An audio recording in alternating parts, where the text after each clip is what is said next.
요한일서 5장 6절부터 12절까지 말씀입니다. 제가 가지고 있는 성경은 신약성경 393쪽 정도에 있습니다. 우리 존귀하신 하나님 말씀 한 절씩 교독하고 마지막 절은 함께 읽으면 우리의 입술이 복될 줄로 믿습니다.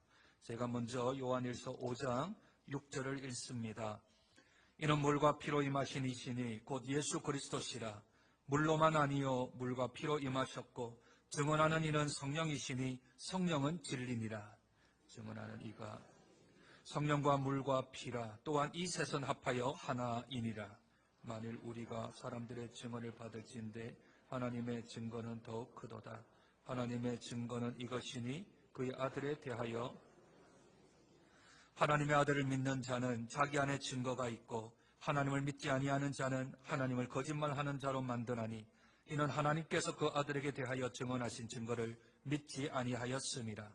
또 증거는 이것이니 하나님이 우리에게 영생을 주신 것과 이 생명이 그의 아들 안에 있는 그것이. 함께 읽습니다. 아들이 있는 자에게는 생명이 없느니라. 아멘. 특별한 일정을 제외하고 저와 아내는 월요일 아침 10시부터 오후 2시 정도까지 제가 섬기는 귀납적 성경 연구를 하는 아나톨레라는 그런 부산 지역 모임에 참여를 합니다. 그곳에서 하는 일은 성경 한 구절 한 구절들을 서로 이제 챕터를 나누고 또 장을 나누어서 매주마다 조금씩 그렇게 공부를 합니다. 목회를 한 지 이제 23년 차이기도 하지만 그럼에도 불구하고 성경은 너무 어려운 하나님의 말씀이어서 계속 연구하지 않으면 도태되거나 또는 영성이 침해될까봐 어쩔 수 없이 저도 매주마다 공부하러 가고 함께 말씀을 나눕니다. 귀납적 성경 연구를 하다 보니 연역적과는 조금 다르게 진리에 대한 어떤 정하는 것이 없고 토론 가운데 하나님의 말씀에 대한 원리들을 추출해내고 발견해내고 그것을 통하여서 저희들이 살아보고자 애쓰는 목회자들의 모임입니다. 성경에 대한 부분들에 있어서 여러 가지 견해들이 있을 수 있고 바라보는 시각과 바라보는 신학의 관점에 따라서 성경을 해석하는 바가 조금씩 다릅니다. 그 해석하는 바가 다르지만 내가 그렇게 동의하지 않을 때는 그 성경을 가지고서 서로 갑론을박하며 서로 이렇게 논쟁이 펼쳐지기도 합니다. 싸우는 건 아니고 하나님 말씀이 어떻게 더 정확하게 우리에게 말씀하시는 바를 찾아가는 중간의 과정일 뿐입니다.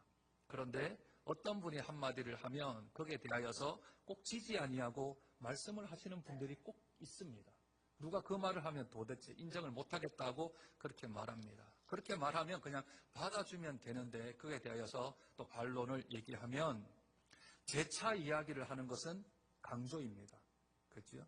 했던 말을 재차하면 강조입니다. 그런데 그 했던 말을 다시 또 세 번째 하면 그건 강조에서 감정이 조금 들어간 겁니다. 난 이 싫다 이 말이 조금 들어간 거죠. 그런데 세 번 했는데 또다시 반론을 제기하고 또다시 네 번째 그 얘기를 할 때는 전쟁입니다. 전쟁입니다. 처음에는 주장이었고 그 다음에는 강조였고 그 다음에는 강조를 지나 감정이 들어가고 감정이 지나고 나서 그 다음은 전쟁입니다. 그러니 어떤 사람과 이야기를 할 때 특히 부부지간에 같은 말을 또 하거들랑 강조하는구나. 또 얘기하면 감정이 들어가 있구나. 건들면 폭발하겠구나.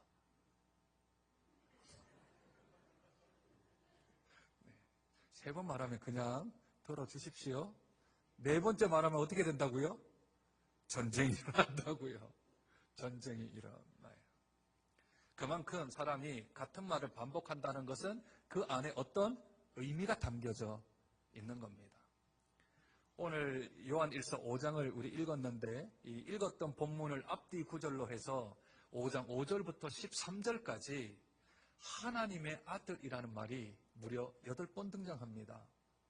무려 8번이요. 8절 안에 8번 등장한다는 것은 한 절에 한 번 꼴은 나온다는 뜻 아니겠습니까? 사람이 말을 해도 그 안에 의미가 담기는데 존귀하신 살아계신 하나님의 말씀이 계속 반복한다는 것. 물론 이건 전쟁이 일어나지는 않습니다.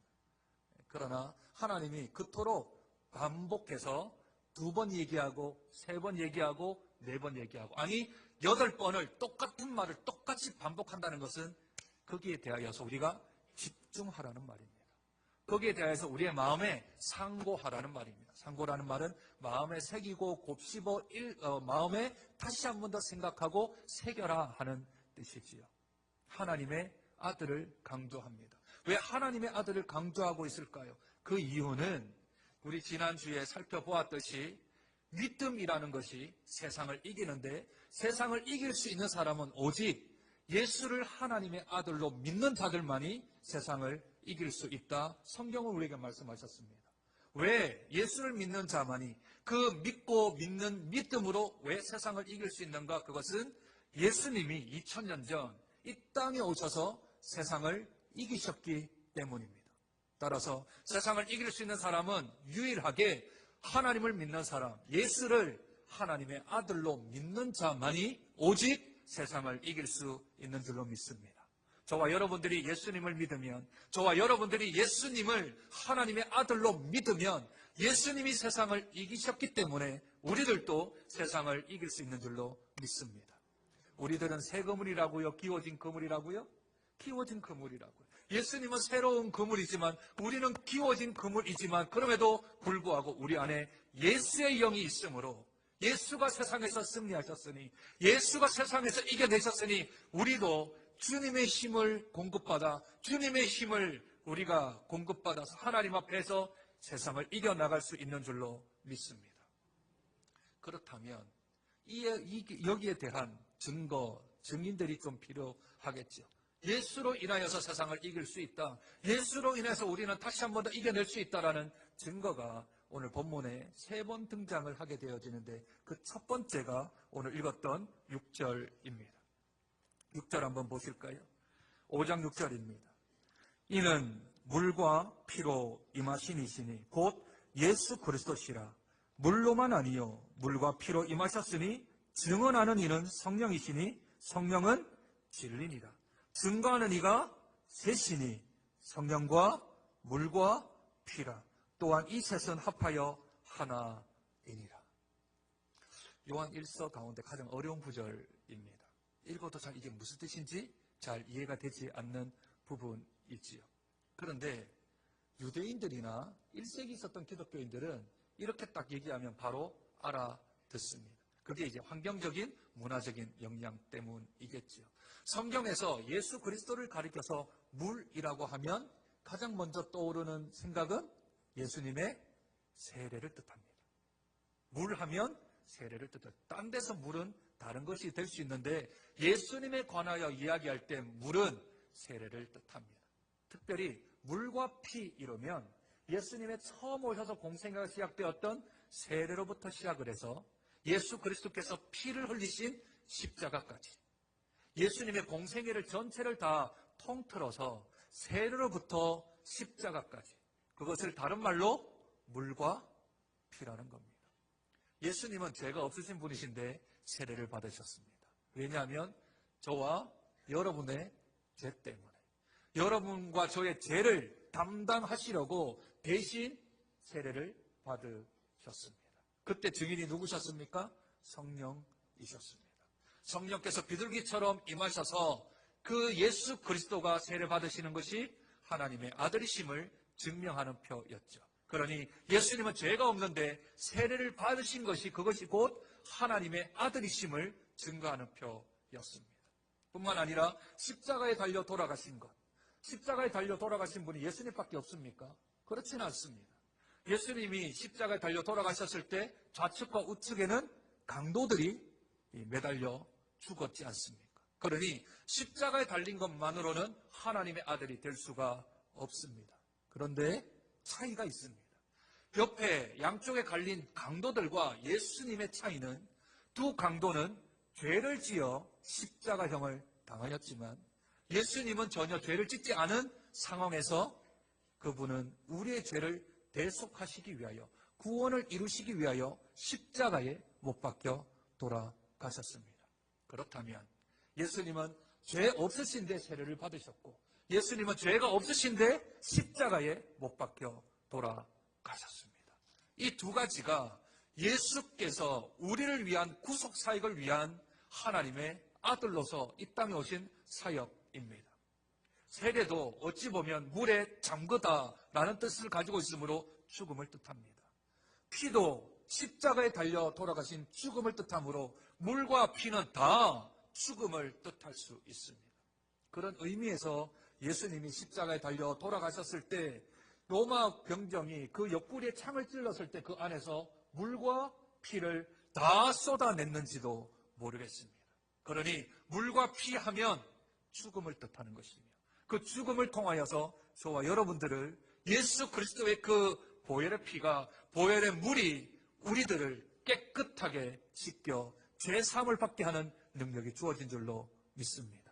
그것은 일반 사람들이 할 수 있는 일이 아니라 예수님의 세례와 예수님의 죽으심은 곧 우리들을 위한 것이므로 이것이 증거가 된다 하셨습니다. 그것이 곧 예수님이 하나님의 아들이심을 증거하는 증거의 표고 이 물과 피와 성령 이것은 하나다라고 얘기하는 것은 세례를 받으실 때도 예수님이 성령께서 증언하셨고 또한 그의 죽으심 가운데도 성령께서 함께 하심으로 그 죽으심 그 길을 걸어가는 곳에 사탄의 어떤 악한 유혹들이 있었지만 그 길을 잘 걸어가실 수 있도록 성령께서 함께 하신 줄로 믿습니다.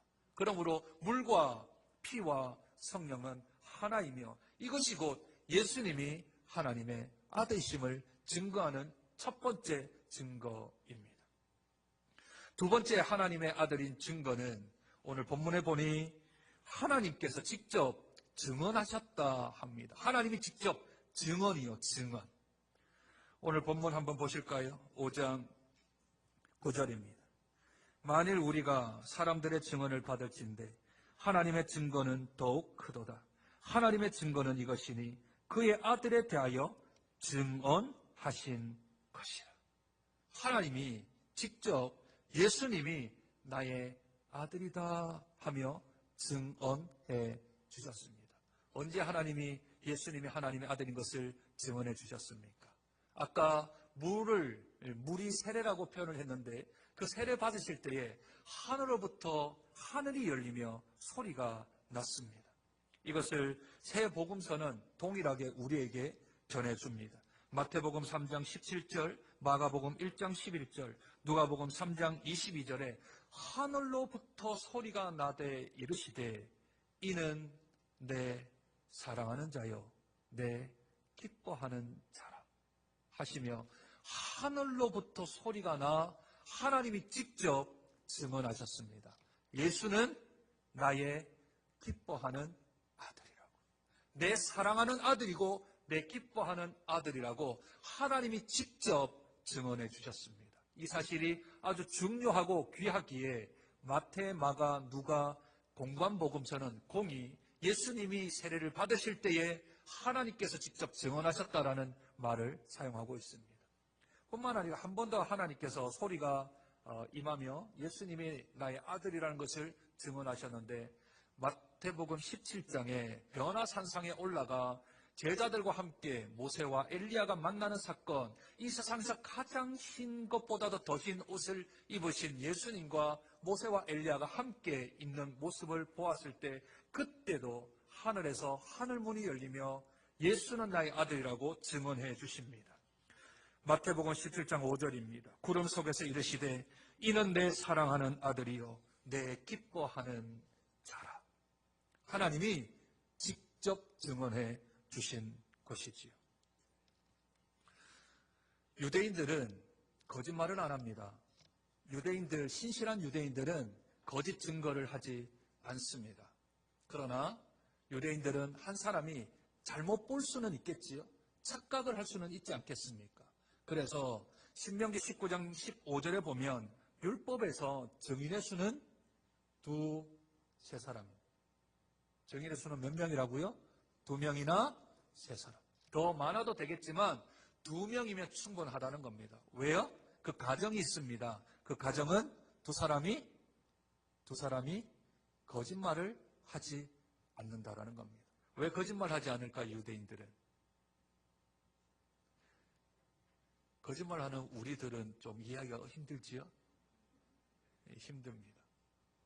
그런데 거짓말을 안 하는 게 이게 과연 가능한가? 10계명 중에 9계명이 있습니다. 내 이웃에 대하여 거짓 증거하지 마라 했습니다. 그러니 유대인들이 예수님은 안 믿어도 율법은 철저하게 지키는 신실한 유대인들은 거짓말을 하지 않습니다. 그래서 예수님이 제자들을 전도 보내실 때 몇 명씩 보내요? 2명씩 보내죠. 짝꿍하라고 보낸 게 아니고요. 서로 가다가 길동무하라고 보낸 게 아니고 2명이 증인의 최소 숫자입니다. 그 사람이 본대로 증언하면 나는 인정하기 싫지만 받아들이기 싫지만 유대인 신실한 유대인이 2명이 함께 똑같은 말을 하면 그건 사실로 다 받아들이는 것이 유대인들의 풍습입니다. 문화입니다. 우리들은 2사람이 와서 함께 말하면 짜고 치냐 이렇게 말을 하는데 유대인들은 2명이 똑같은 말을 하면 사실이구나. 그래서 2명씩 3명씩 짝을 지어 보내는 겁니다. 사랑하는 성도 여러분, 저와 여러분은 영적인 유대인인 줄로 믿습니다. 아브라함의 영적인 자손인 줄로 믿습니다. 그러니 예수 믿는 사람, 우리 사랑하는 성도들은 거짓말 안 하시기를 주님의 이름으로 축복드립니다. 남편에게라도 아내에게라도 자녀들에게도 이 백지수표 남발하지 마시고 할 수 있는 것만, 내가 가능한 것만, 실천할 수 있는 것들만 말하는 정직한 우리 사랑하는 장정교회 교인 되시기를 주님의 이름으로 축복드립니다. 장정교인들이 말하면 그건 사실이다. 한 사람은 잘못 볼 수 있지만 장정교인 2사람이 똑같은 말을 하면 그건 사실이다. 받아들일 수 있는, 그렇게 여김을 받는 복된 성도님 되시기를 축복합니다. 이게 율법입니다. 2사람이 똑같은 말을 하면, 3사람이 똑같은 말을 하면 이게 사실입니다. 그걸 다 받아들이는 거죠. 그러니 유대인들은 거짓말을 하지 않는데 누가 직접 증언하셨다고요? 그 율법을 주신 하나님이 예수는 나의 아들이다 라고 말하면 그 외에 무슨 큰 증거가 필요하겠습니까? 사람의 증언도 2-3사람이면 확증되어지는데, 아니, 그 율법을 주신 하나님께서 예수는 나의 아들이다, 예수는 나의 기뻐하는 자라, 예수는 내가 사랑하는 자라라고 선언하고 증언해 주시면 그 어떤 증거가 필요하겠냐 하는 것이지요. 따라서 예수님을 하나님의 아들로 하나님이 증언하셨다면 예수 그리스도는 하나님의 아들이신 줄로 믿습니다. 하나님의 아들이신 예수 그리스도를 믿는 자마다 어떻게 된다고요? 세상을 이길 수 있는 힘이 공급되어지는 줄로 믿습니다. 그러니 저와 여러분이 예수를 하나님의 아들로 믿는 것은 첫 번째는 물과 피와 성령이 증거를 하시는 것이며, 2번째는 하나님이 직접 우리에게 예수는 나의 아들이라고 증언하시니 우리가 그것을 거부할 수 있는 힘이 전혀 없게 되는 것이지요. 따라서 우리들이 그 증언을 믿고 우리들이 그 하나님께서 하신 증언을 믿는 것은 내가 믿는 것이 아니고 그 믿음 또한 하나님이 주신 것이므로 그 또한 축복인 것입니다. 3번째 마지막 증거는 하나님의 아들이심, 예수가 하나님의 아들이심을 증거하는 3번째 증거는 오늘 11절과 12절에 말하는 생명입니다. 뭐라고요? 생명이라고요. 이게 가장 중요한 핵심 구절입니다. 우리 11절 한번 보실까요? 또 증거는 이것이니 하나님이 우리에게 영생을 주신 것과 이 생명이 그의 아들 안에 있는 그것이니라. 이걸 가리켜서 내적 증거라 합니다. 좀 어려운 말이죠. 내적 증거요. 내 안에 뭐가 있다고요? 생명이 있다고요. 그 생명이 그냥 생명이 아니라 영원한 생명을 줄여서 영생이라 말합니다. 영원한 생명이요. 내 안에 영원한 생명이 있다라고 하는 것을, 그것이 곧 내가 하나님의 아들 예수를 믿는다라는 것, 또한 하나님의 아들이 예수라는 것에 대한 증명입니다. 마지막 12절에 보니 아들이 그 안에 있는 자에게는 생명이 있고 하나님의 아들이 없는 자에게는 그 안에 생명이 없답니다. 그러면 예수를 믿는 사람은 그 안에 생명이 있고요. 예수를 믿지 아니한 자는 그 안에 생명이 없다는 겁니다. 아니요, 목사님. 예수 안 믿는 사람들 지금 잘 살고 있는데요. 지금 살아있는데요. 심장도 뛰고요. 뇌 기능도 있고요. 그대로 살아있는데 아니 왜 생명이 없다 말하십니까? 저는 지금 체온도 있고 생명이 있어요. 꽃꽂이에 꽃이 생명이 있습니까? 없습니까? 있는 것 같기도 하고 없는 것 같기도 하고. 문제는 꽃에 뿌리가 없어요. 생명의 근원인 뿌리가 없어요. 그래서 그 꽃꽂이는 자기 마음대로 살 수 있는 게 아니라 사람이 거기에 물을 부어 주어야만 생명이 유지됩니다. 얼마간이요? 길어봤자 2주간이요. 길어봤자 2주요. 단기적인 생명체라고요. 그것도 외부에서 어떤 물을 공급해 주어야 살아있는 것처럼 보이는 생명체라고요. 그게 인생입니다. 그게 저희들입니다. 살아있는 것처럼 보이지만 실상은 살아있는 게 아니고요. 죽어가는 겁니다. 사망으로 지금 달려가고 있는 겁니다. 눈에 보이기는 살아있는 것 같지만 그 영은 죽음으로 지금 달려가고 있는 거죠.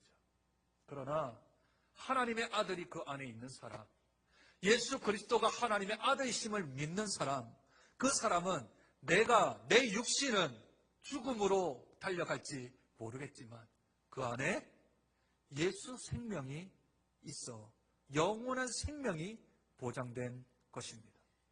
그게 하나님의 아들을 믿는 사람, 예수를 하나님의 아들로 고백하는 사람, 그것이 내가 하고 싶어 하는 것이 아니라 성령이 아니고서는 예수를 주라 신할 수 없기에 성령 하나님의 영이 내 안에 있는 사람, 그 사람만이 유일하게 이 안에 생명이 있게 된 것입니다.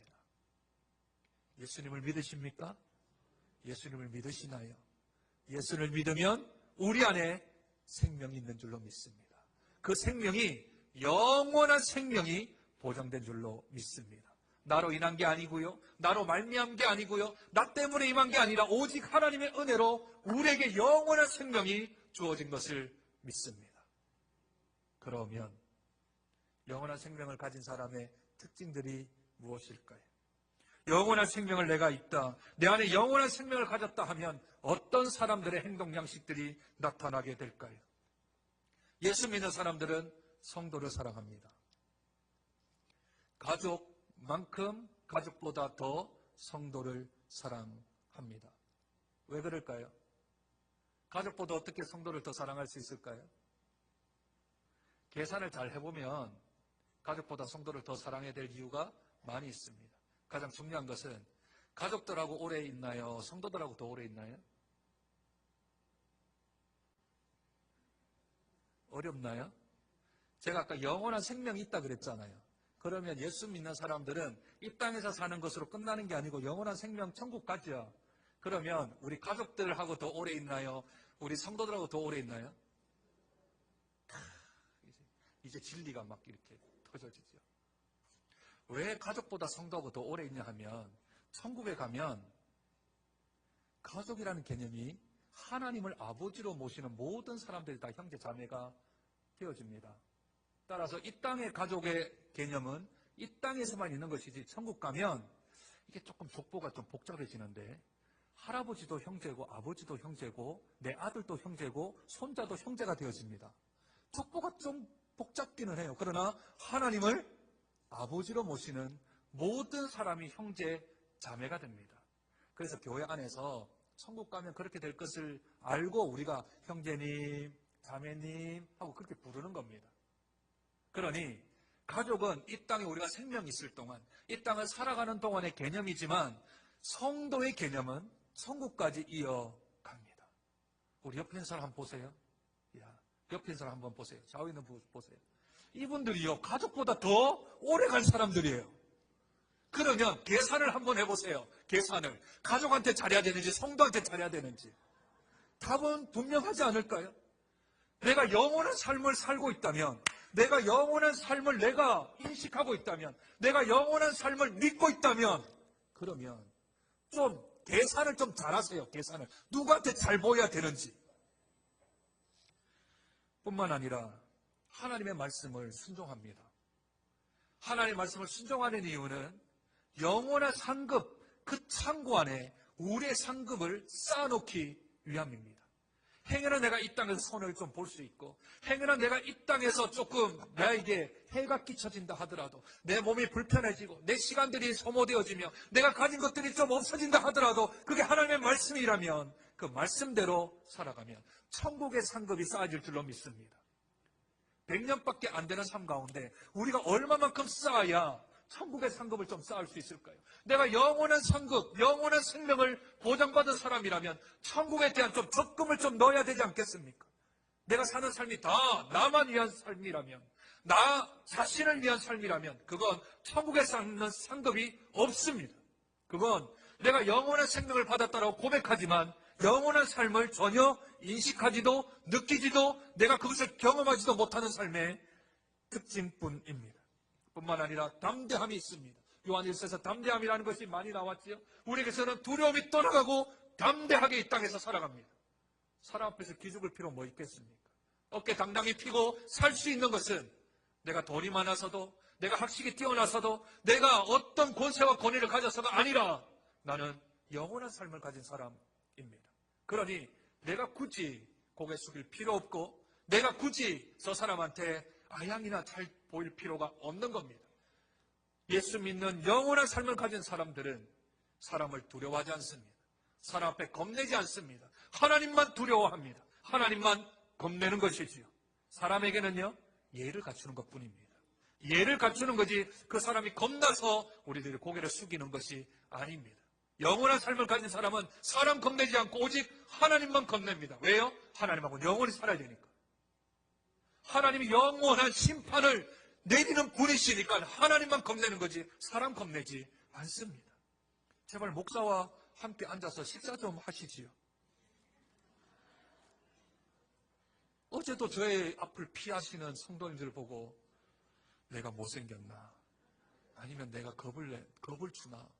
왜 저와 식사를 하면 소화가 안 된다는 둥, 밥이 코로 들어가는지 입으로 들어가는지 잘 모르겠다는 둥, 제발 좀 저도 식사하게요 하면 서로 미루고 저의 앞을, 그래서 언제나 신전우사님이 그 자리를.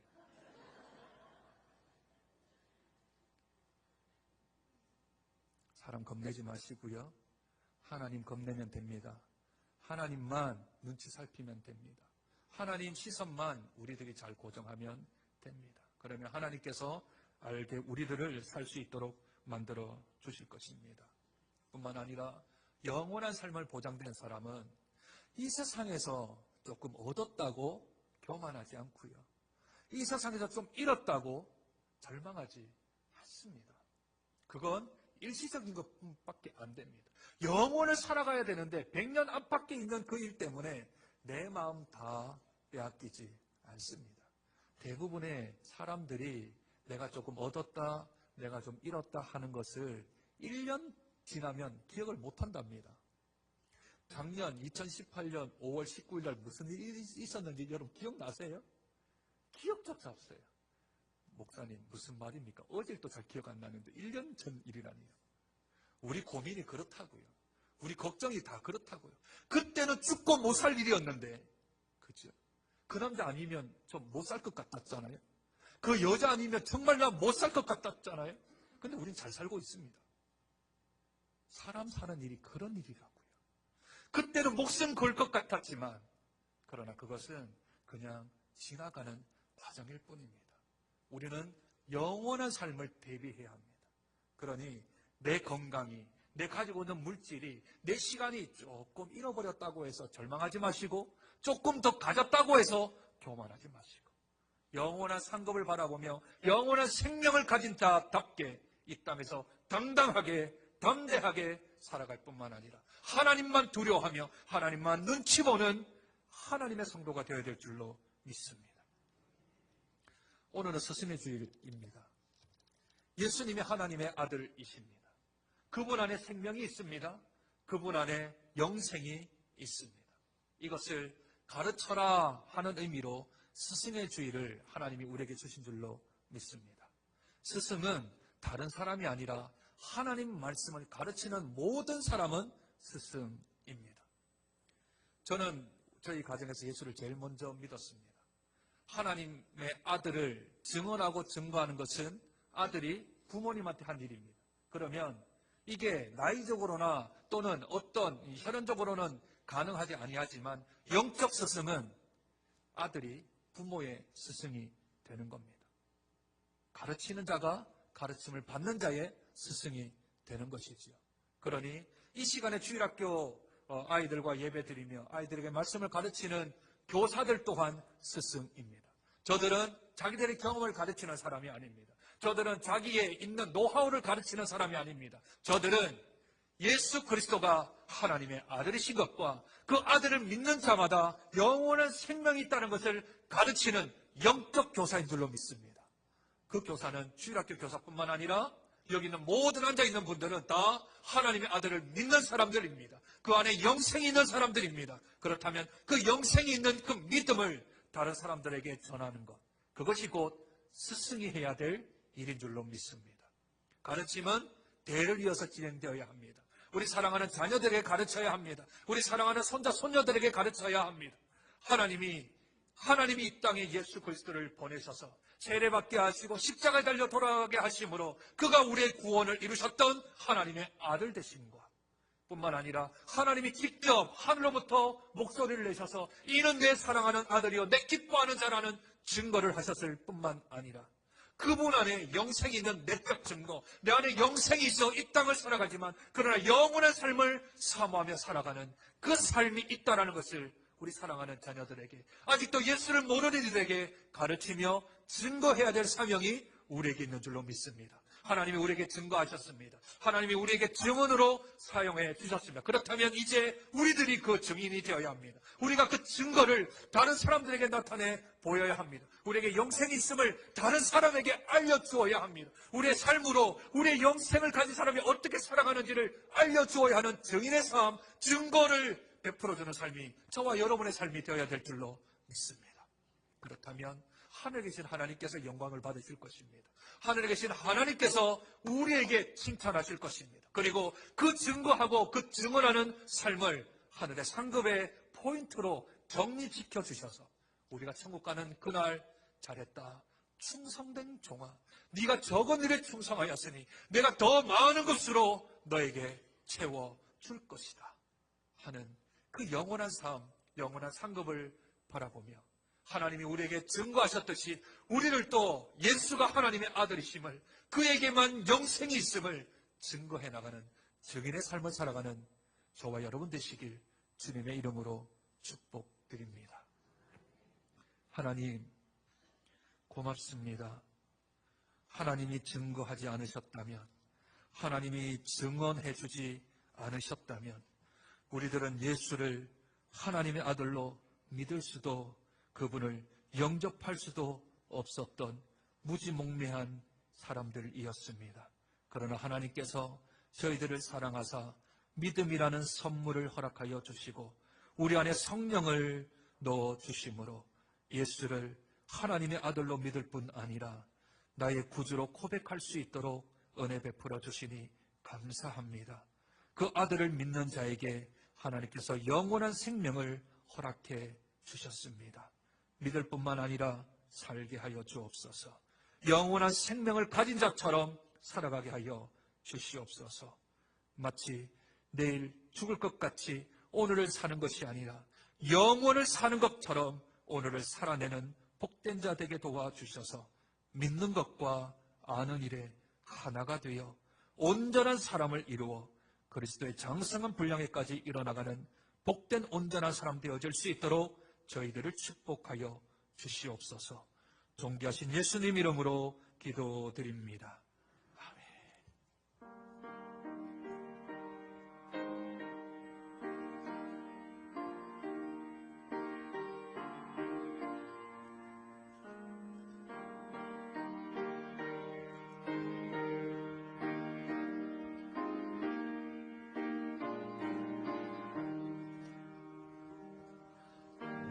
세상이 가난하여서 참비 죄 없었더니 나는 영광 나타나 온 세상 빛이었네.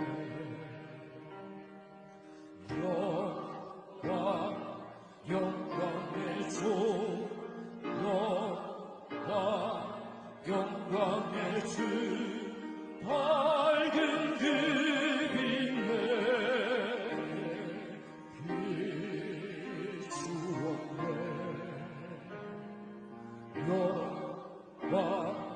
영광의 주, 영광의 주, 이 세상